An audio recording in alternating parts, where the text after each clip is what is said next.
Alright guys, welcome back to my Let's Play of Detention. Let's get right back into it.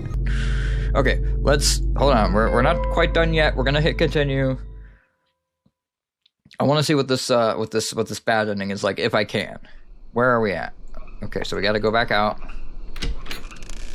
So that was not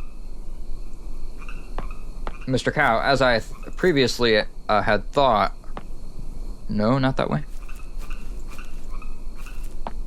Gotta forget where I need to go. I'm an idiot. Sorry, guys. I just real quick want to see that ending. Okay, I remember now.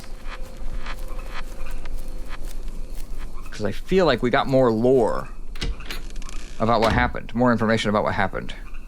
Okay, it's this again. Okay, it's this.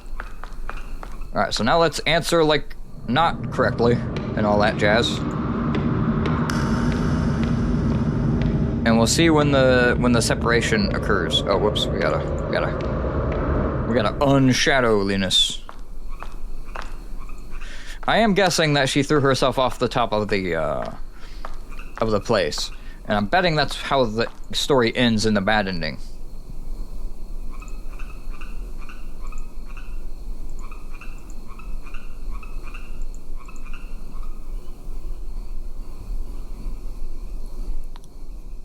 Submit to one's fate.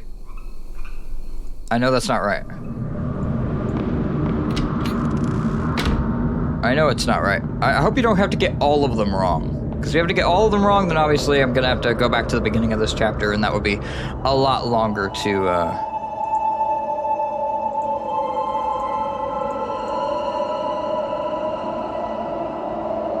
yeah. Okay, so obviously we have to sit through this again. I'll skip to when the choice comes.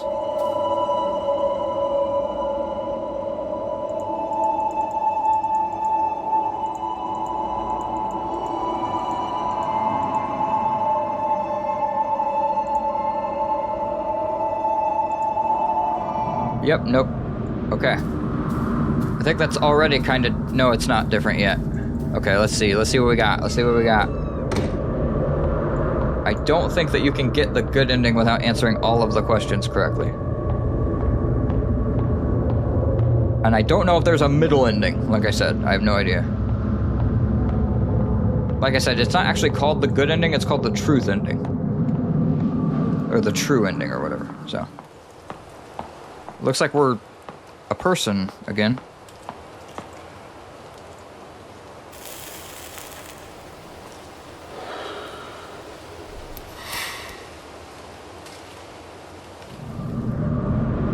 Okay, this is the same still.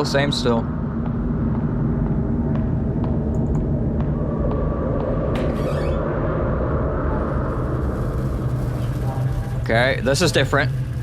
Memories are like a mirror reflecting the truth. Oh wait, no, it's not.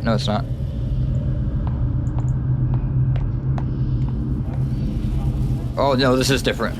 Maybe you still want to forget. Maybe you're still afraid. This is different.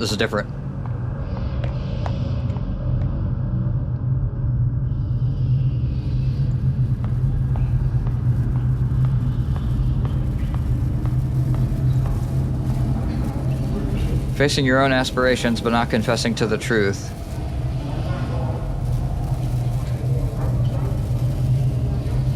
I am you, yet you are not me.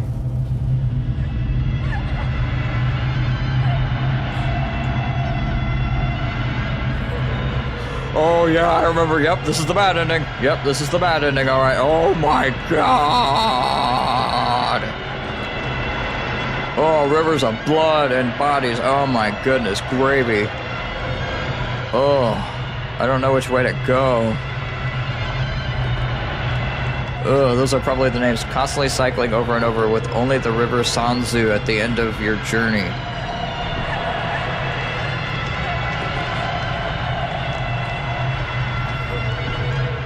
Yet the knot of sin still lies unsolved. The bridge leading to Paramita lies in collapse.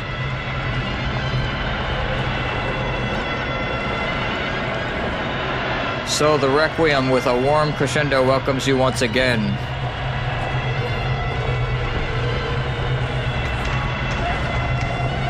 Oh, fucking Jesus Christ. Screw you, eyeball. Ugh. This is obviously a way scarier ending. Ugh. And the one that most people probably get on their first try. Ugh, goodness golly. The River Sanzu, huh? I wonder if that's a Japanese name. That sounds very Japanese. San is the... sometimes means the letter... or the number 3. Ugh. Oh, great. Oh, thank you so much. Oh, I'm so happy to be here for my countrymen. Murdering everyone that I've ever known and loved and cared about. Yay! So apparently we didn't see any more of the execution. Oh, God. Oh, God.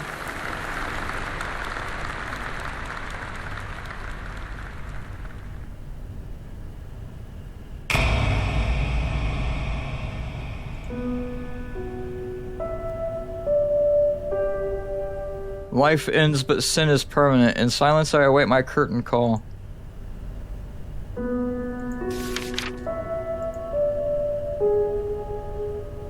Don't make me do it!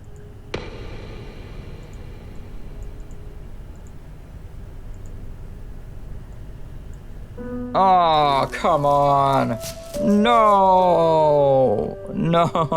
Oh, that's what the chair is there for. Oh my god. And that's why she keeps spawning there. No. No, no, no, no. Oh. We didn't see a noose there. We did not see a noose there. I thought I saw something over to the left.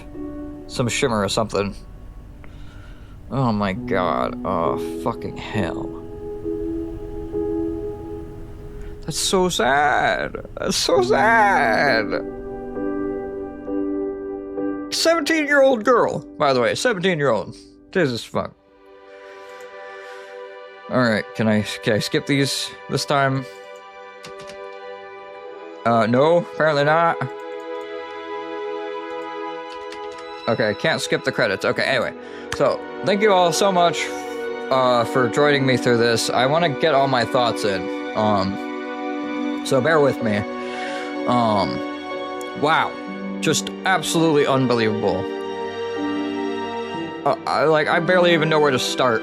Like, what could I possibly criticize about the game? I've already said like 1 or 2 things that might have been able to be done a little bit better, but no way. Like, this was a masterpiece. This is one of my favorite games ever.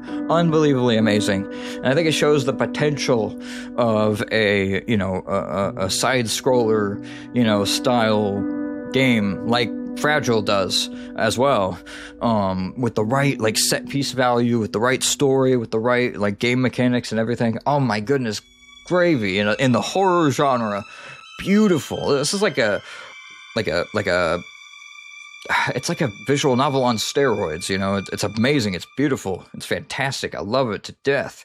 I love a game with a good story, and this one had so much mystery, so much everything just poured into it. It was so beautiful and horrible and meaningful and just dissonant and deadly and everything. Every fucking adjective I could describe that would be positive about a horror game, it just all was that wrapped up into everything. Every little nook of this game had an unbelievable amount of passion in it, and the story was just, there was no holes in it. It was ironclad throughout. I haven't seen that well written of a story almost ever. Unbelievably fascinating, absolutely horrifying, unbelievably sad. Just literally makes me want to cry myself to sleep tonight. But in a horror game, that's kind of something that you might want. But anyway, I hope you guys enjoyed watching me go through this absolutely beautiful game for you, suffering horribly and crying, and I actually cried multiple times. Like, oh my god, it was so amazing, but so awful, but so amazing, but so awful. And God, just know that there's always a better way to deal with things. Like, I know I live with depression constantly. I have persistent depressive disorder. I have generalized anxiety disorder. I have ADHD. I have autism, level 2. I have PTSD. Trust me, like I've got my fucking like work cut out for me, just getting out of bed every morning, you know, and so like I totally understand that depression and everything else that coincides or goes over top of it can just completely make things feel like there's no point, and like why bother, and like all of those thoughts, and you just feel trapped, like you could never think to hope past tomorrow about what good could the future bring more. And that is one of the biggest reasons that I play video games. That is one of the biggest reasons that I enjoy comedy, that I watch Markiplier, that I believe in Let's Play and gaming and stuff like that. The reason I subject myself to these stories partially is because it reminds me just how much worse things could be when I'm feeling really bad. You know, and it kind of pulls me out of it, jars me, and makes me feel alive again, you know, when I'm feeling really bad. So, you know, it's always with the context. It's always about context. You have to try to find that. I made a vlog about this. I might link it as well, but it's all about finding that context. There's always something to describe there's always something to compare your situation to. There's always something to explain why you are where you are, or to help you reason with it. And that's what you need to find in those dark moments, so that you don't get completely lost with no context, with no way of like comparing your trajectory or whatever, stuff like that. Like desperation and being reactionary is not the way to go about most things. Sure, some of it is not that bad. A little bit of impulsivity, a little bit of mixing things up is not too bad, you know, in, you know, certain scenarios. Sometimes I rearrange my entire fucking room just because I feel like it today. But, you know, once you get into scenarios where other people are being affected, or where, you know, like stuff like this game comes around where, you know, there's lives on the line, quite literally, you know, that's when it makes, you know, it's so important to try to find that grounding. Take a step back, take a deep breath, and try to find that context, you know, and realize that no matter what, at the end of the day, you know, it's almost never, and you can take this from me, a recovering pessimist of the 14 millionth degree, or maybe a recovering optimist. I don't know. I used to be an optimist way long ago, but I've since devolved into like pessimism. But you have to understand that it is always, almost always, better than we fear it is. People like me, we fear things preemptively, and until you can get to where you can understand that it's probably not going to be as bad, or it probably isn't as bad as you feel like it is, until you have that ability to have that internal dialogue. This is where therapy and learning about psychology can come in handy. You're just going to be stuck. You're just going to feel stuck and trapped, and you're going to be terrified of everything. It leads to avoidance, and avoidance is the enemy. The avoidance is the absolute enemy. There's a little bit of escapism is okay in the short term, but don't let it devolve into avoidance, because avoidance is what will kill you before you even die. Avoidance, it keeps you from living, you know, like, I always talk about this with some other people that are affected by things like pathological demand avoidance, which I have pretty bad, where, you know, something that feels really scary, or even just the idea that I could be demanded of, you know, is terrifying to me. It's a phobia almost. Basically, like, you have to... Shit, I was losing my train of thought for a second. Hold on a second. Oh, right. It's like, basically, imagine that you're in your room and you're comfy and everything's hunky-dory and you could never want for anything in your entire life. Well, guess what? If you have stuff like PTSD, depression, anxiety, all that other shit, pain disorders like fibromyalgia, guess what? It's gonna fucking... little things are going to become big things because you're avoiding all the things out there that might actually be really dangerous or actually be really like, so as you avoid and you avoid and you avoid and you make yourself more and more comfortable, little things become more and more painful. You know, little risks become more and more scary. And that is hell. In my mind, that right there is hell. Where just sitting here becomes scary. Where just sitting here becomes painful. Where just sitting here in your most comfortable possible position or whatever is unbearable. That is what hell looks like to me. And so, you know, you gotta that's why I fear avoidance so much.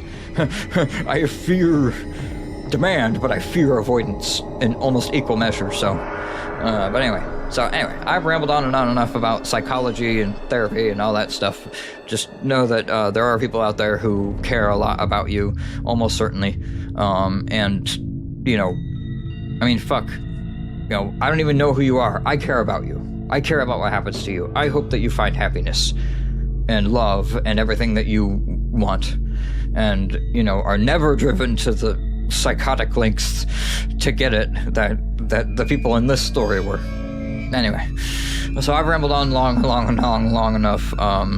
You know, I might, you know, I don't know, but so this was an absolute treat, a blast from the past. I'm not quite sure what all else from my old school days I will be revisiting, but you know, I might be revisiting Devotion too. Who knows? I don't think there's multiple endings to that one, but if there is, I would be very interested because I didn't understand the ending of that one at all. But maybe I'm smarter and more abstract-minded now, or whatever. So we'll see how that goes. But anyway, thank you all so much for watching this Let's Play of Detention Revisited.